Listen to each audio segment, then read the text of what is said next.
Selamat sore semuanya, perkenalkan nama saya Samuel Kamunan dengan NLP 15 2023 Di sini saya akan menjelaskan hasil tugas pertemuan 7 Machine Learning, praktikum Machine Learning kelas BB. Oke, di sini saya akan menjelaskan pada nomor 1 dulu.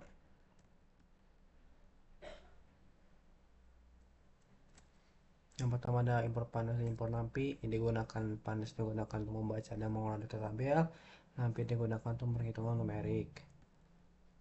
Dan ada data CSV, ini digunakan untuk membaca file dan menyimpan ke variabel tf. Lalu di sini ada menampilkan judul program. Ada dataset Melbourne Real Estate.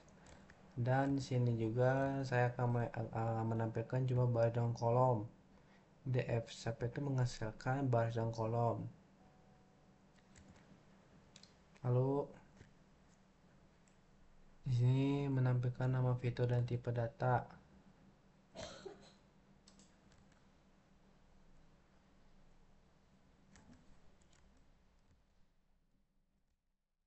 Lalu di sini ada perorangan ke semua kolom ke dalam dataset, berfungsi sebagai mengambil semua kolom nama kolom satu persatu. Lalu di sini ada data mengetahui tipe data kolom, mengetahui jumlah data yang terisi, 0 untuk menghitung jumlah data yang kosong dan menampilkan hasil per kolom. Lalu di sini ada mencetak sebuah judul ringkas tipe data. Sini akan mengulang atau mengeluh semua hitung jumlah masing-masing ke tipe data. Hasilnya seperti ini. Ada fitur dari tipe data, ada kolom nomor, nama fitur, tipe data, dan 0 tuh data yang terisi dan 0 tuh data yang tidak terisi. Lalu di sini pada nomor 2 ada import pandas, NumPy dan matplotlib. Yang pertama adalah ada CSV, ini digunakan untuk membaca datanya. Lalu di sini ada function dihitung outlier, digunakan untuk menghitung jumlah outliernya menggunakan metode IKR. Ada Q1 datanya menggunakan data bawah 25%, Q2 nilai tengah 50%, dan Q3 nilai atas 75%, dan menghitung IKR itu menggunakan rumus Q3 dikurangi Q1. Dan untuk menentukan batas bawah atas outliernya menggunakan 1,5, berarti Q3 untuk upper atas Q3 ditambah 1,5 dikali IKR. Untuk lower IK1 dikurang 1,5 dikali IKR. Untuk mengambil data yang termasuk outlier itu data jika data kurang dari lower dan data lebih dari upper. Dan untuk menampilkan hasil mencetak menggunakan print, lower bound, dan jumlah outliernya. Lalu ada fungsi analisis transfer data. Ini digunakan untuk menganalisis transformasi data. Dan di sini ada untuk menganalisis outlier data asli, menganalisis transformasi log, ini transformasi SKRT dan CBRT, dan menampilkan box plot perbandingan.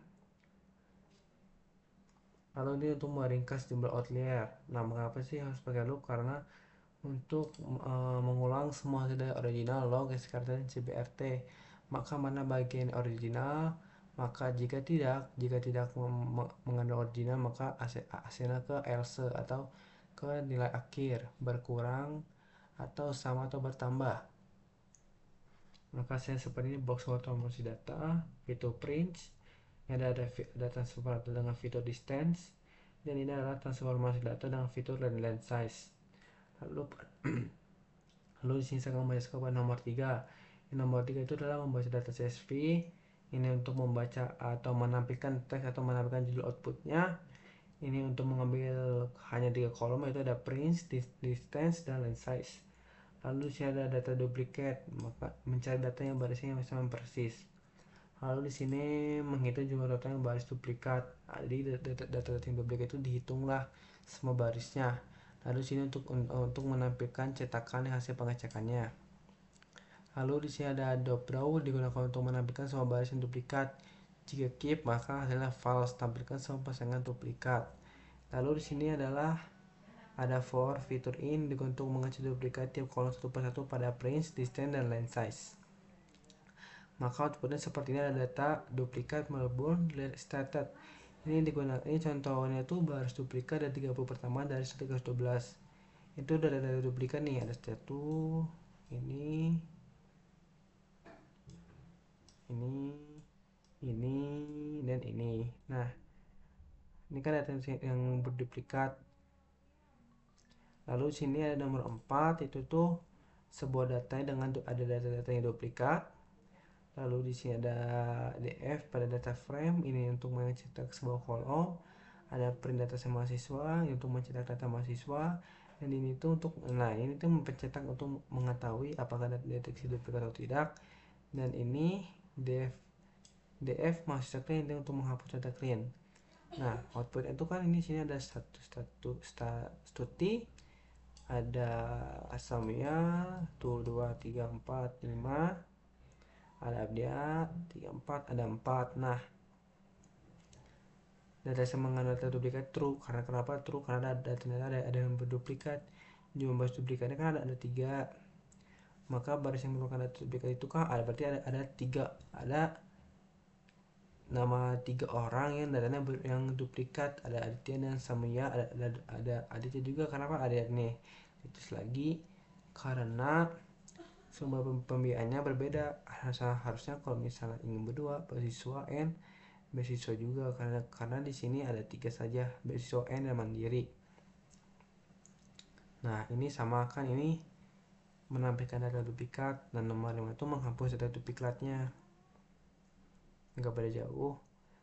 Jadi, nah ini untuk sumber pembiayaan ada mandiri, beasiswa Y dan N. Nah, ini tuh untuk menentukan nih nilai akhir yang akan dihapus duplikatnya.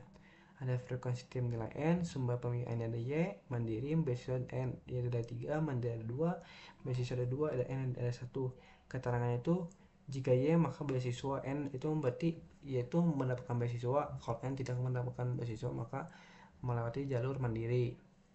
Nah, maka yang data yang tidak duplikat itu ada nomor 7 sama, karena ini berbeda dari yang lain, karena dia yang sendiri nilainya dan tidak ada teman yang sama. Sekian dari saya, mohon maaf apabila ada kesalahan. Terima kasih.